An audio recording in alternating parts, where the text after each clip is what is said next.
that's the biggest thing we said is they can't get loose early. They just notorious for doing that. They jumped on us right away. We were tentative on offense. We backed down a little bit and on our heels. And, those are the things that we talked about. And, that's what championship teams do. And not necessarily on offense. They started it with their defense, and that's what they're known to do.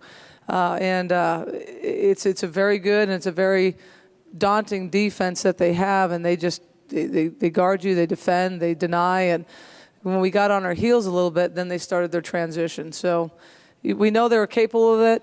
We wanted to prevent it early, and we didn't. The size obviously was apparent. Their bigs, at one point they were up 16-2 on points in the paint. You guys made a comeback in that stat, but they were out rebounding. The points were all coming on layups at one point early on. Can you just talk about their size advantage? Well, we just didn't box out. The first play of the game was very indicative. The big kid shoots, misses. We don't box her out. She gets her own rebound and then puts it back again. And that's, they do have a little bit of a size advantage with the big kid, but you got to get back to fundamentals and boxing out. And that's what hurt us early, in my opinion. We didn't box out the first shooter, and they go back and they're so good. And even the guards at getting their own rebound because they pursue the ball like crazy. But if you look at the rebounding total, 32-38, we had 15 boards, they had 11. So I think we battled, and I'm proud of our kids for that. But you just look at what they did to us on the offensive end and their defensive end. They didn't give us anything. We had to earn it, and we played on our heels. And for a team like that, you can't do it. Let's go here first. We'll come back to you.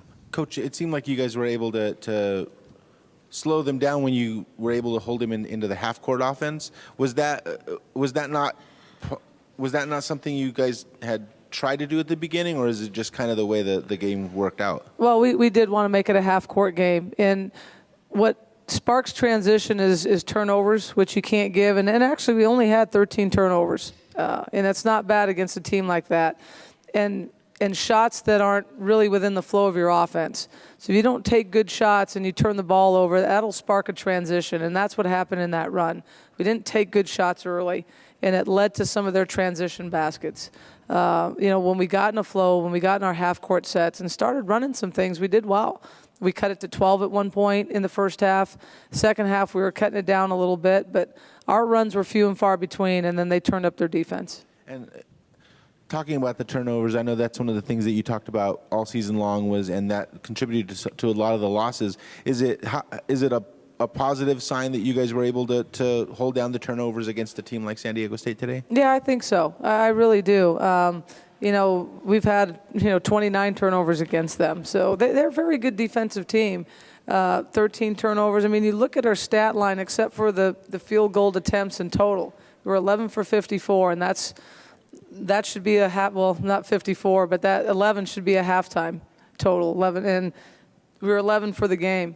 So again, you have to credit San Diego State and their defense and their schemes, and then it's nothing that you don't know, but once you still get into it, it's easier said than done. Play with poise, play with heart, and I think our kids did that. But we had to attack the basket early and take it at them, and we just didn't do that. Thomas Romero Salas, Daily Lobo. Coach, can you talk about your offense? I mean, you guys just couldn't hit anything really. You guys just could not get in the group. Well, why do you think that was? It was because of their defense. I can't say it enough. They took us out of everything that we wanted to do. Their defense is terrific. And we were on our heels a little bit in the first part. They went on a 12-0 run. And, we got drives to the basket, but we looked at the defense instead of the rim. And, again, you got to credit San Diego State. It's what they do, and we know what they do. But it's easier said than done, to go out there and trying to find a little bit of a bend in the armor. And, we did it in some spurts, but it wasn't enough, and it was few and far between. Coach, San Diego State I think their RPI today is 47, and it may fall after this game, even though they won, the way the RPI works. In the latest bracketology from ESPN, they're a 12 seed. That would indicate that if they don't win tomorrow, there's a chance they may not get an at-large berth. I wonder if you could comment on that and what if you feel like this league is maybe being undersold a little bit, and whether they deserve an at-large berth if they don't win? Yeah, I think at this point, if you don't get San Diego State in, it would be an absolute travesty. That would be completely unfair to them. Their body of work speaks for itself. They ran through the league. It's not their fault that their RPI drops when they play teams of a lesser RPI. They're a very good basketball team, and they will prove it once they get to the tournament. If by chance that they don't win the championship, then I think our league should get 2 in, and that would just be ridiculous. I mean, I can't fathom the fact that San Diego State's not in right now, regardless of what happens tomorrow, and they deserve it. Their program deserves it. Their staff deserves it. And I know I've seen stranger things happen in my 24 years of coaching, but that would not be the right thing to do. Right here. Coach, a 2-part question. Looking forward, how do you replace the senior leadership from Caroline and the others? And what are some of the building blocks you have that are coming back and even coming into the program with the incoming freshmen? Well, it's a good foundation that both classes, last year's class and this year's class, have left us. Do you replace a Caroline Durbin? Probably not. Not for a while. But it starts in the off season. You can't get better individually during the season. That's when your team progresses. It starts, in the off season when we get to work in individuals.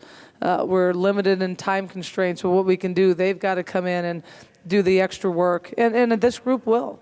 The group that's coming back will do that. We've got Khadijah Shumpert coming back, Jordan Peacock, Bryce Owens, Sarah Hallis, Yvonne. I mean, I'm going to forget some people, but we've got a very good core foundation.